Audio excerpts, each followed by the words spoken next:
Senhoras e senhores, boa noite.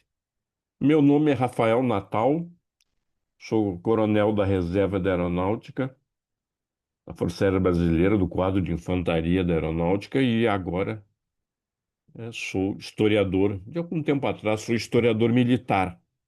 E estamos inaugurando um novo canal chamado Rafael Natal, História para Todos. A finalidade deste canal, como o nome diz, é trazer episódios da história, em especial aqueles polêmicos ou aqueles não de todos esclarecidos, ou que restam dúvidas, muito voltado para a parte de história militar, assim como já há outros canais, falaremos sobre diversos aspectos e episódios da história militar brasileira e universal também.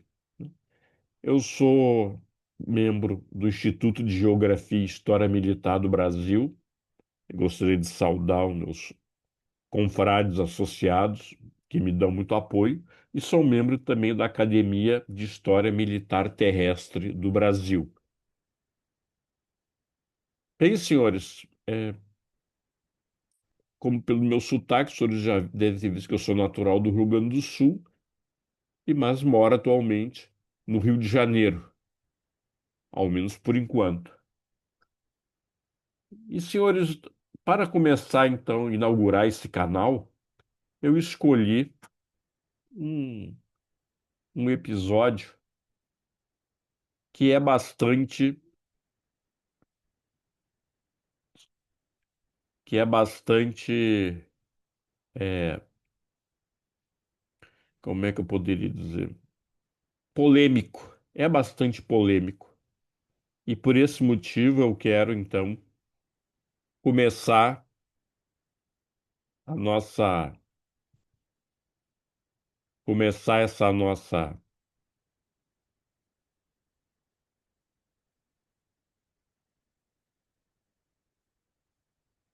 essa, esse nosso canal com esse episódio bastante, muita gente fala coisas que não correspondem com a realidade histórica. Vamos falar então sobre a construção das pirâmides, as pirâmides de Gizé, as grandes pirâmides, né?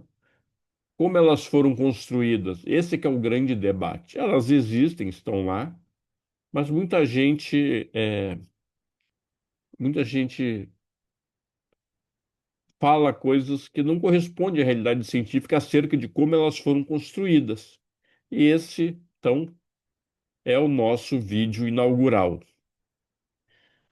Então, esse aqui é o nosso canal, Rafael Natal, que é o meu nome, História para Todos, né? E, como primeiro episódio, também a construção das pirâmides. Fatos e hipóteses. Falamos fatos, coisas já comprovadas historicamente, e hipóteses, não hipóteses é, do tipo que as pirâmides foram construídas por aliens ou por extraterrestres, mas as hipóteses que têm algum fundamento científico. Então, nossos objetivos são esses, que sejamos capazes de identificar os principais fatos históricos e hipóteses também com fundamento científico ligados à construção das pirâmides de Gizé e desmistificar algumas ideias sem fundamento histórico relativos à construção das pirâmides. Então, esse é o nosso roteiro, finalidade das pirâmides, né? Também é algo muito polêmico, para que servem as pirâmides. Vamos falar sobre os primeiros túmulos do Egito, grandiosos, as mastabas e as pirâmides de degraus. O faraó Snéfero, que foi um grande construtor de pirâmides. As pirâmides de Gizé, que são aquelas que nos interessam mais, vamos nos deter de forma mais pormenorizada, e igualmente na sua construção, que é o principal, é, é o fulcro aqui da nossa palestra. E alguma coisa sobre a logística de como essas pirâmides foram construídas. Primeiro, a finalidade das pirâmides. É algo que muita gente tem ideias errôneas. Ah, Como não encontraram nenhum túmulo dentro, nenhum corpo, nenhuma múmia, então elas não serviam para túmulos, né? Mas era exatamente isso que as pirâmides eram. As pirâmides eram túmulos que, junto com os templos funerários, que eram construídos ao lado delas, consistiam em complexos. É um complexo funerário destinado a garantir, entre aspas, né, a sobrevivência do falecido na vida após a morte. Os egípcios acreditavam muito na vida após a morte. Algumas pessoas falam que eles eram obcecados com a morte. Não, eles eram obcecados com a vida, tanto a vida física quanto a vida após a morte.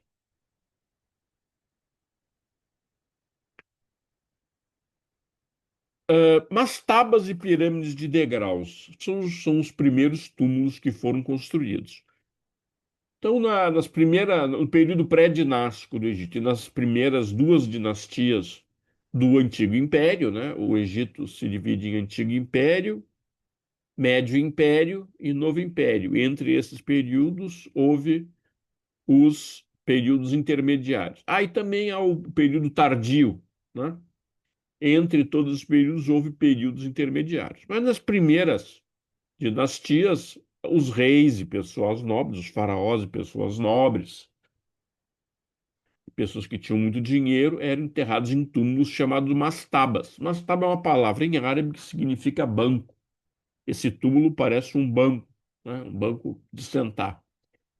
Em geral, as mastabas eram construídas de tijolos secos ao sol, barro misturado com palha, colocava no sol, fazia um tijolo, que é o material mais amplamente disponível no Antigo Egito.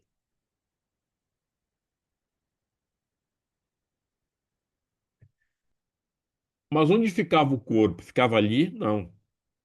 A mastaba tinha uma parte superior, acima da terra, e uma parte subterrânea, que os senhores podem ver aqui. Em cima, então, ficava, as pessoas tinham acesso, os familiares, os súditos, se fosse um rei. Então, a parte de cima havia uma pequena capela, uma mesa para se colocar oferendas para o falecido e para os deuses, uma estátua do Ka. O Ka é um dos dois tipos de alma que os egípcios tinham. Os egípcios tinham dois tipos, duas almas, digamos assim, o Ba e o Ka. O Ba era mais voltado para o corpo físico e o Ka era a alma propriamente dita, né? A parte espiritual. Então, havia esse poço, esse shaft, que está sendo mostrado aqui, o senhor pode ver aqui o shaft, o poço, e lá embaixo, então, colocava-se um ou mais caixões, né? Quando era uma mastaba familiar, poderia ter mais de um. Quando era para um faraó, um rei ou um nobre, geralmente havia só um. Haver mais de um também. Mas aí na terceira dinastia, um rei chamado Djoser, o faraó Djoser, que viveu nesse período de 2668 a 2649 a.C., aconselhado pelo seu arquiteto e médico Imhotep, o verdadeiro Imhotep, não aquele Imhotep, desculpa, não aquele Imhotep dos filmes da Múmia, né? Aquele não existiu. O verdadeiro Imhotep resolveu colocar uma mastaba em cima da outra, e assim foi indo até cinco mastabas, uma mastaba em cima da outra, virou uma pirâmide de degraus. Por que uma pirâmide? Porque havia o desejo de estar mais perto de Deus, dos deuses, né, lá em cima. E a forma mais fácil de se construir um edifício alto é uma base larga, né, quadrada, ou retangular, geralmente era quadrada, que vai se estreitando à medida que sobe. Então, esse é um desenho básico da pirâmide. Ainda não é uma verdadeira pirâmide, né? Mas nós temos aqui um esquema de como é que era essa primeira pirâmide, a pirâmide de degraus. Os senhores podem ver aqui que primeiro construíram metade dela, depois o resto, né? E aqui embaixo, no subterrâneo, assim como as mastabas, estavam então as instalações onde havia a câmara funerária, né? Então essa foi a pirâmide de degraus do faraó Djoser. Na dinastia seguinte, a quarta dinastia, também ainda do Antigo Império, houve um faraó então, que resolveu construir uma pirâmide de verdade, uma pirâmide verdadeira. Foi o faraó Snéfero, ou Senéfero, ou Snéfru, tem várias maneiras de grafar o seu nome. Então, Snéfero, ou Senéfero,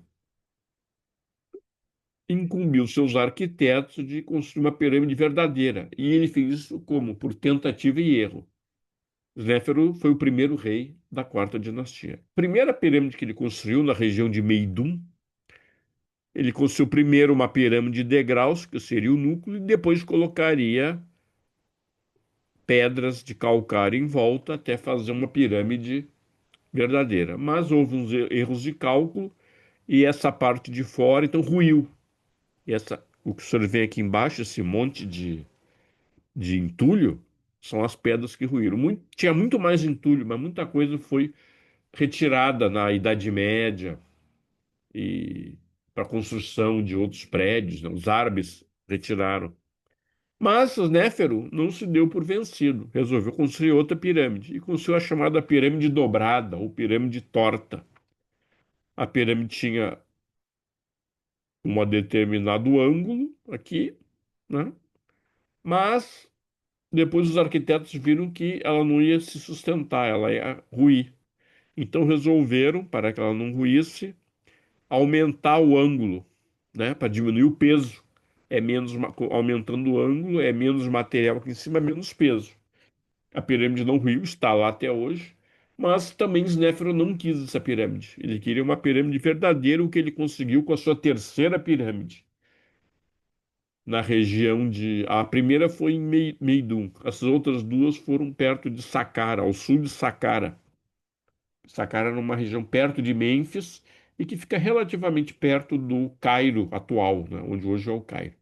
Ele construiu essa pirâmide, que foi chamada Pirâmide Vermelha, porque principalmente no entardecer e no anoitecer, o sol, quando bate, dá essa coloração meio avermelhada, aquelas pedras, né? E nessa, muito provavelmente, ele foi sepultado. Mas ainda no Antigo Império, essa pirâmide provavelmente foi saqueada com a múmia e tudo que havia dentro, todas as riquezas que havia dentro. Então não tem praticamente nada dentro dessa pirâmide.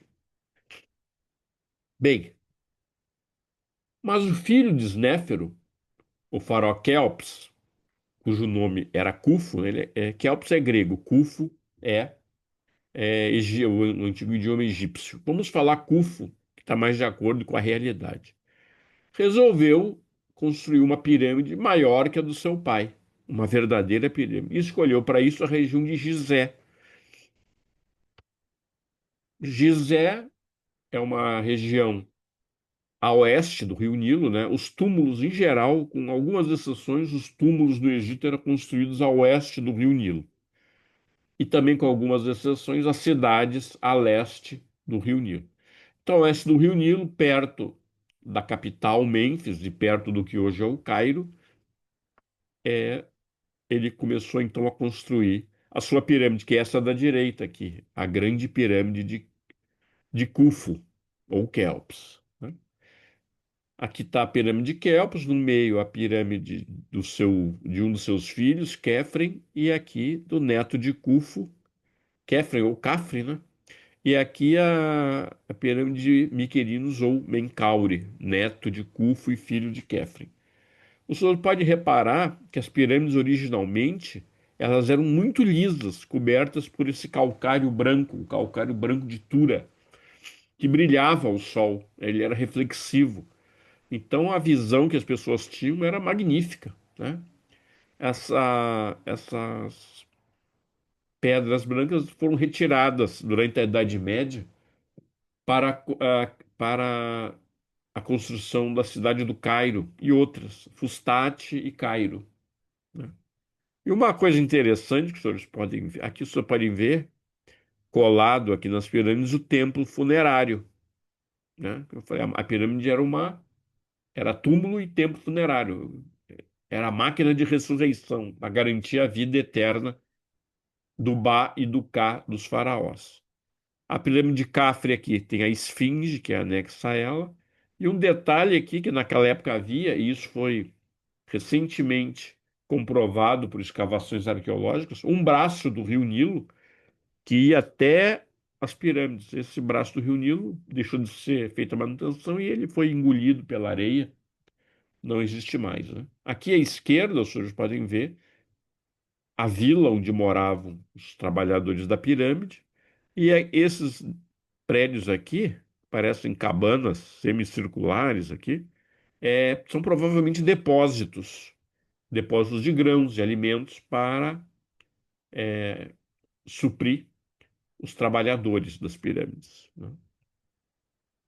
Bem, então Quéops, ou Khufu, construiu a maior pirâmide de todas, que até o século XIV foi o maior prédio construído pelo homem no mundo. Só depois do século XIV que uma catedral, se não me engano foi a de Chartres, se tornou maior, né? Originalmente essa pirâmide tinha 146 metros, hoje só tem 136, por vários motivos. Havia uma pedra em formato de pequena pirâmide em cima dela, o Pyramidion, que desapareceu com o tempo. Quando se retirou o calcário branco de Tura, que era o revestimento liso, também diminuiu um pouco. O desgaste natural da rocha, né? Então hoje ela tem 136,5 metros de altura, né? Perdeu cerca de 9,5 metros. O tempo de construção, isso há muita polêmica. Tem egiptólogos que falam que foi 10 anos, 20 anos, né? Hoje em dia, a, a teoria mais aceita é que ela levou de 20 a 23 anos para ser construída, com cerca de 2,5 milhões blocos de pedra que foram amontoados. E muita gente fala, não, como é que conseguiram botar blocos de pedra gigantescos, né? Há alguns blocos de pedra, principalmente a parte interior da pirâmide, que são de granito, que pesam 80 toneladas, isso é muito. Mas há blocos que pesam 2 toneladas. A média do peso dos blocos é 2,5 toneladas, ok? E aqui nós temos um corte transversal da pirâmide de Khufu, né? Os senhores podem ver que aqui ele tem três câmaras. Aqui a câmara subterrânea, depois uma câmara que é chamada de Câmara da Rainha, e aqui em cima, onde tem essa, parece uma casinha aqui, a câmara ou câmara do rei, do faraó. Por que que há três câmeras? Hoje em dia, a teoria mais aceita pelos egiptólogos, né? É uma coisa polêmica, não é totalmente pacificado isso ainda. É que eles começaram a construir, o faraó Khufu ainda vivia. O faraó Khufu viveu no mínimo 23 anos, reinou, melhor, ele reinou no mínimo por 23 anos, talvez mais. Então, aqui embaixo, eles construíram no subterrâneo uma câmara para se o rei morresse enquanto eles construíam. Depois foram construindo, o rei não morreu, eles construíram outra, né? E o rei também não morreu, e aí construíram a terceira aqui, que é a câmara aqui, onde está o sarcófago do faraó. Os senhores podem ver aqui à esquerda o templo funerário, uma passarela que ia até a beira do Rio Nilo, as pirâmides das rainhas, né, das esposas do faraó, as chamadas pirâmides satélites, né? E aqui temos também umas imagens do sarcófago. Tem gente que fala, não, não era, a pirâmide não era túmulo porque não tinha sarcófago, não tinha corpo. Aqui está o sarcófago. É que o sarcófago naquela época era dessa maneira. Não era tão trabalhado quanto os que vinham depois. É um sarcófago simples, feito de granito, né? Que é a madeira, desculpe, que é a pedra mais resistente que havia no Egito.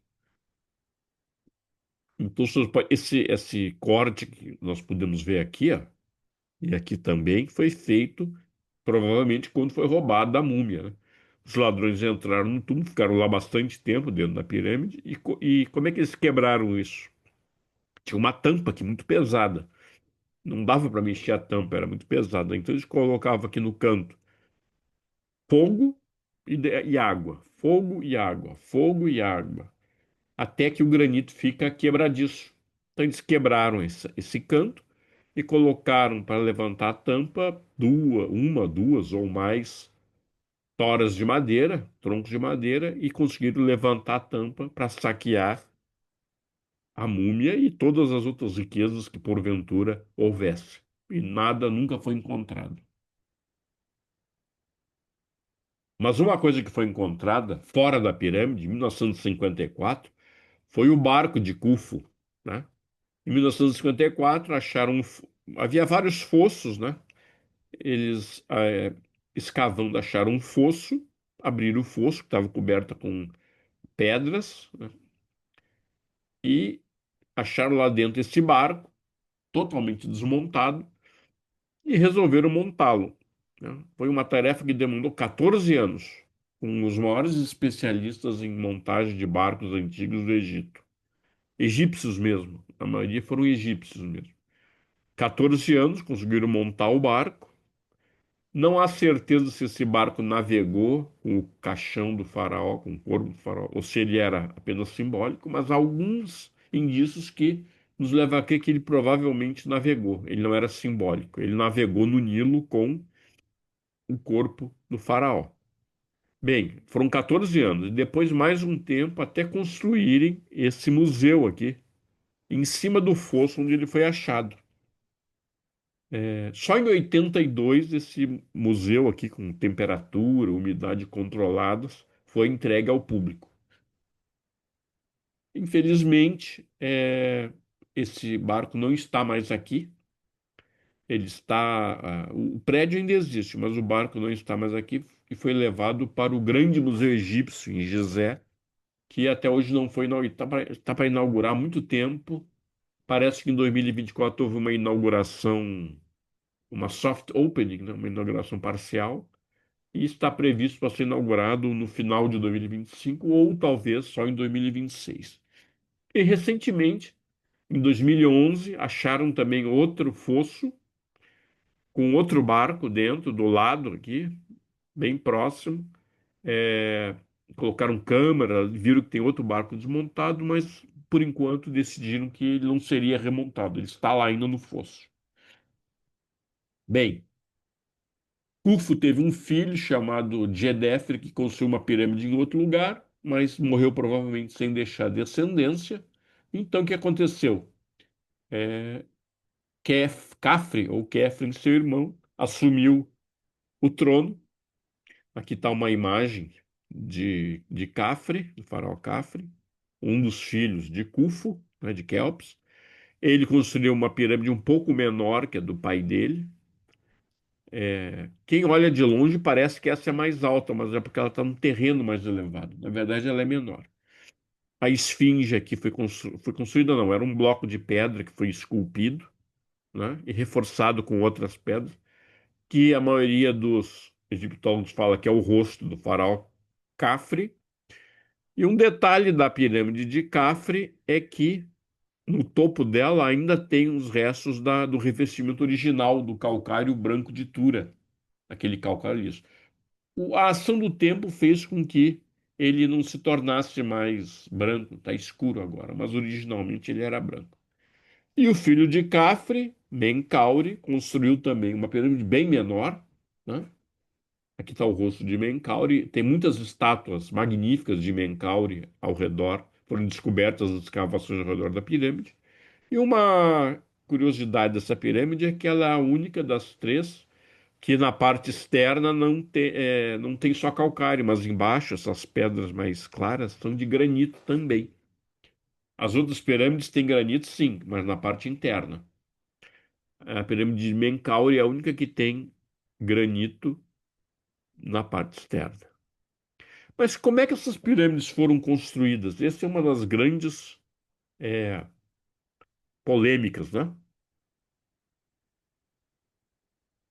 Tem gente que diz que foram os aliens, que foram gigantes, que foram, desculpa, seres que dominavam a antigravidade, que foram é, construídos com auxílio de uma civilização perdida, dos Atlantes, né?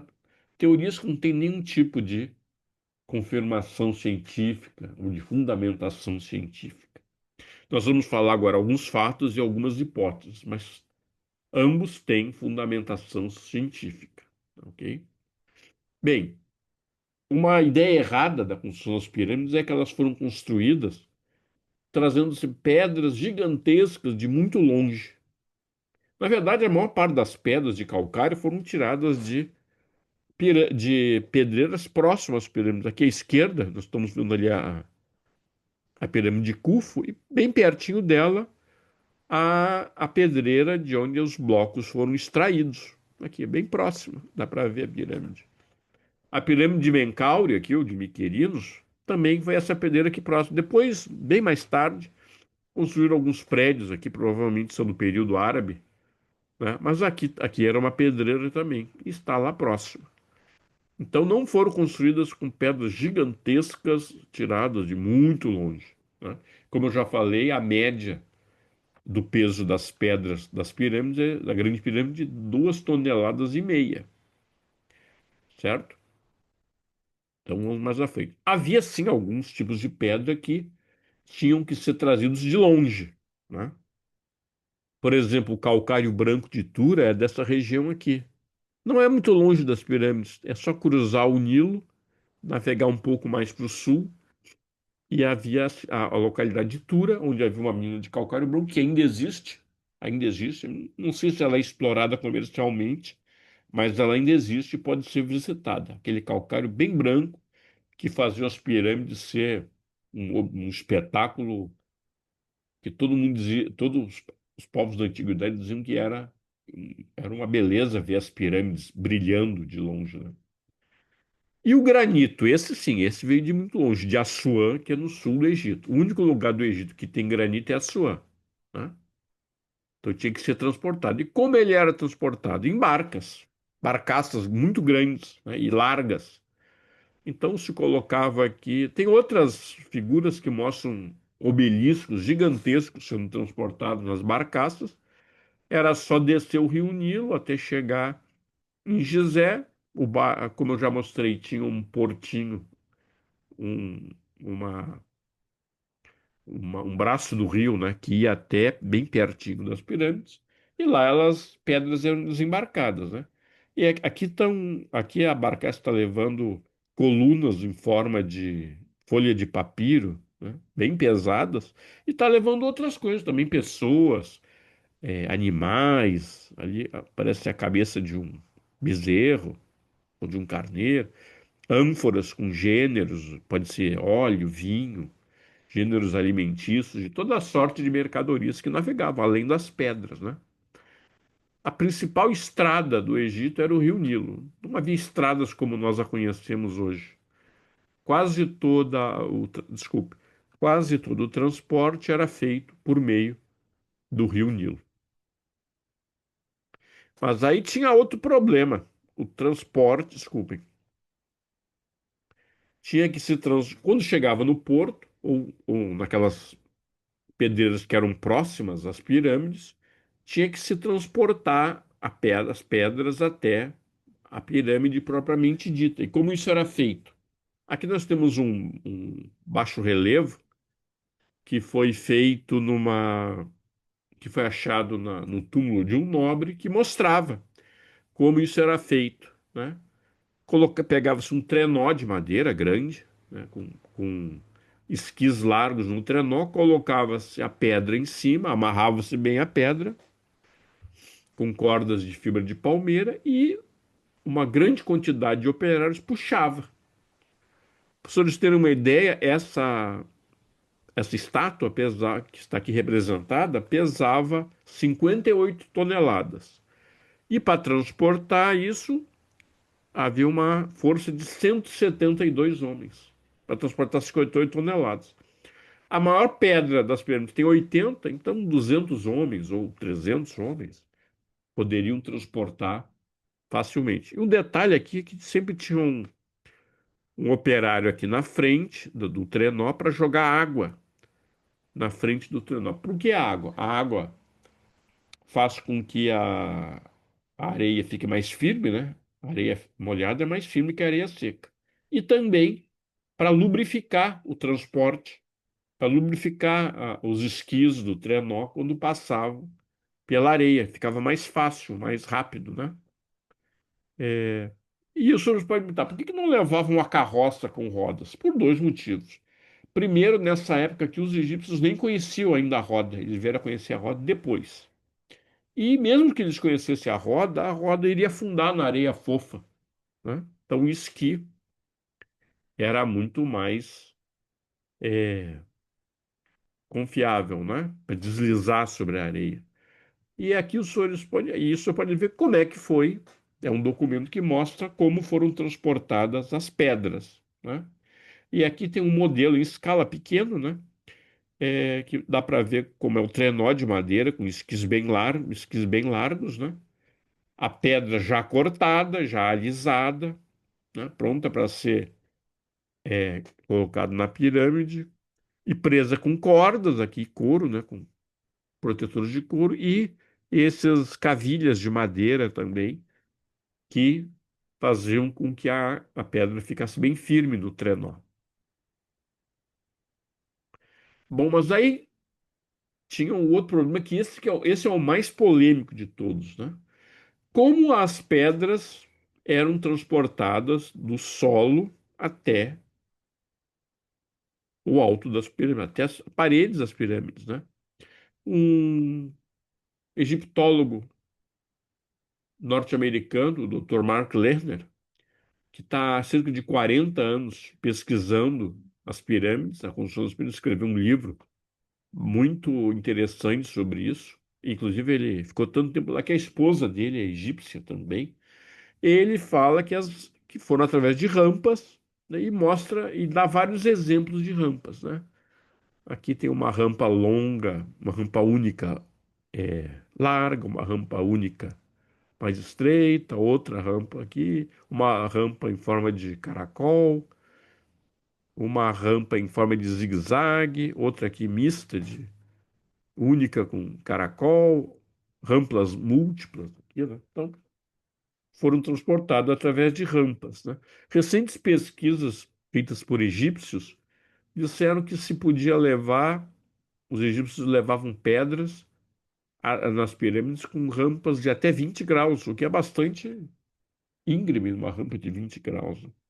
E aqui o Dr. Mark Lerner fez uma concepção artística de como seria, né, o transporte. Aqui então seria a pirâmide sendo construída com uma rampa mista, é uma rampa, ela é caracol e algumas partes em zigue-zague. E levava as pedras até lá em cima. E aqui dá para ver os operários carregando pedras de vários tamanhos diferentes, né? Em recentes pesquisas do próprio Dr. Mark Lerner, depois que ele escreveu o livro, ele chegou à conclusão que, na opinião dele, a rampa externa mais provável seria algo desse tipo aqui, né? Duas rampas, uma costeando a pirâmide e a outra isolada, e depois que se transforma em rampa de caracol. Na opinião dele, esse tipo de rampa, né, é o que tinha mais chance de ter sucesso. Mas também isso é uma hipótese, né? Não é algo provado. É uma hipótese. E tem uma outra hipótese também, que é a teoria da rampa interna. Essa hipótese é dos anos 90. E essa hipótese foi criada por duas pessoas, né? Um egiptólogo bastante conhecido, o Dr. Bob Brier, que já fez vídeos para National Geographic, Discovery Channel, History Channel, Dr. Bob Brier, e um engenheiro francês chamado Jean-Pierre Houdin. O que que eles dizem? Que até certo ponto a pirâmide foi construída com uma rampa externa daquelas que já foram mostradas, mas que a partir de uma determinada altura foi feita uma rampa interna. E eles mostram aqui o templo de Dendera, um templo do Egito, que tem uma rampa interna, que é um misto de escadaria com rampa, né? E então as pedras eram levadas por essa rampa interna. É que tem uma concepção artística, né? Então aqui a rampa externa já teria sido desmontada, né? Só existiria a rampa interna. E em todos os cantos das pirâmides havia essa abertura aqui, com guindastes rústicos de madeira, onde a pedra, pedras bem menores, vinham lá de dentro, com o guindaste elas colocadas aqui para fora e eram então colocadas aqui nas laterais da pirâmide. E a mesma coisa em todos os quatro cantos da pirâmide, a alturas variadas, havia então essas aberturas que dão acesso à rampa interna. Em 1986, antes mesmo dessa teoria ser desenvolvida da rampa interna, em 1986 foi feito um estudo de microgravidade, né, da microgravimetria, desculpa, da Grande Pirâmide. E apareceu essa imagem. Essa é uma imagem tomada por microgravimetria, né? O que é a microgravimetria? É um equipamento que mede as diferenças na densidade dos materiais. Então, desculpa, estou um pouco gripado, desculpa.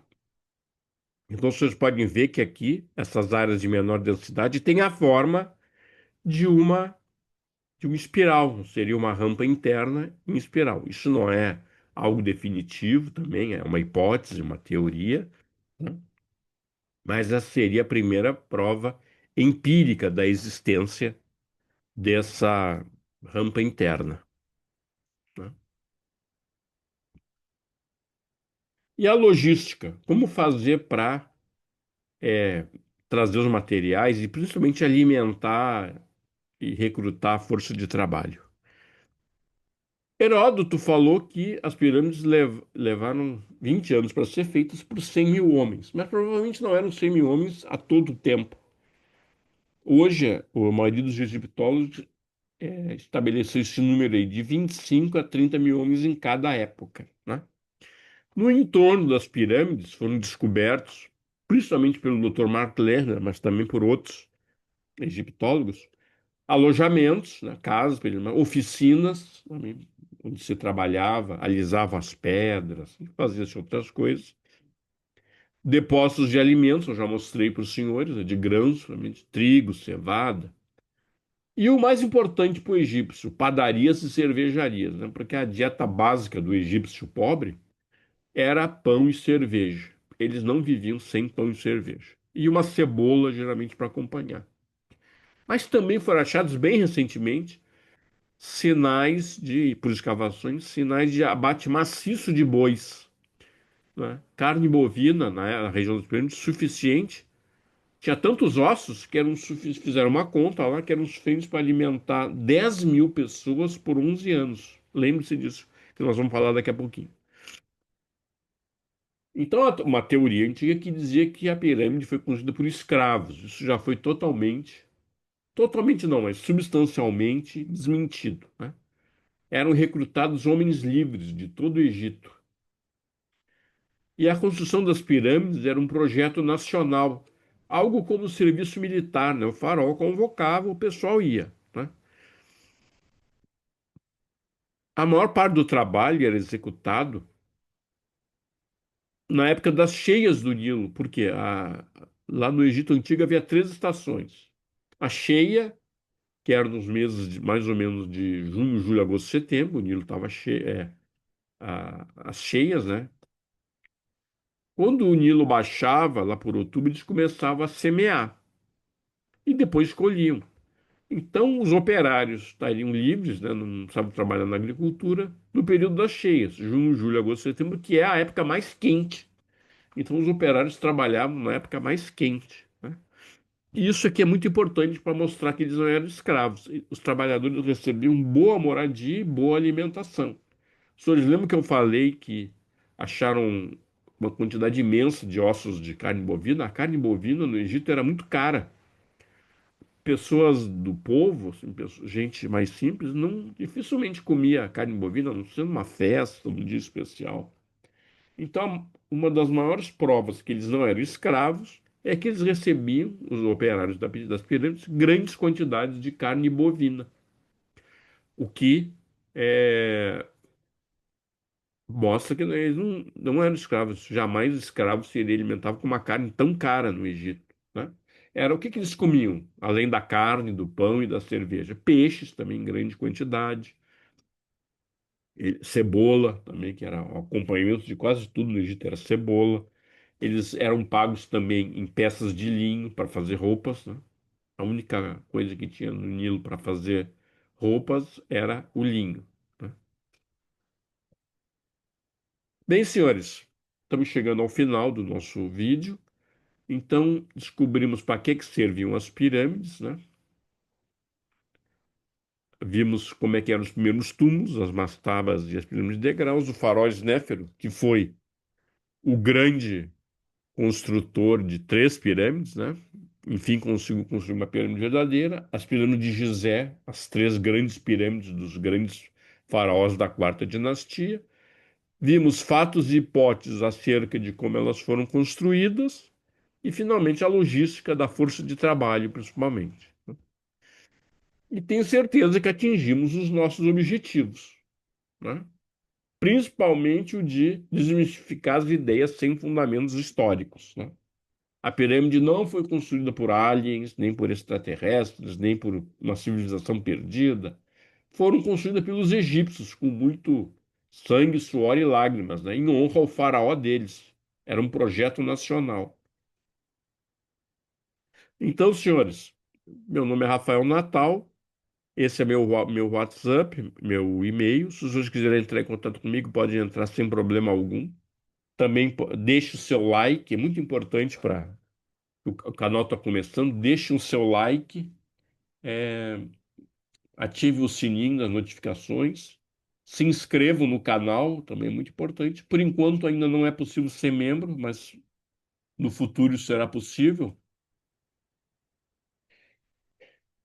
E é isso aí então, pessoal. Espero que os senhores tenham gostado do nosso primeiro vídeo. O segundo vídeo também será sobre um assunto que não é muito conhecido, mas que é muito importante. Eu já vou falar sobre a Massada, a fortaleza dos judeus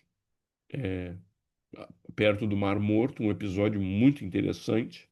Tá ok, pessoal? Então, um grande abraço para todos e, mais uma vez, deem o like, se inscrevam no canal e ativem a notificação. Um grande abraço do Rafael Natal para todos.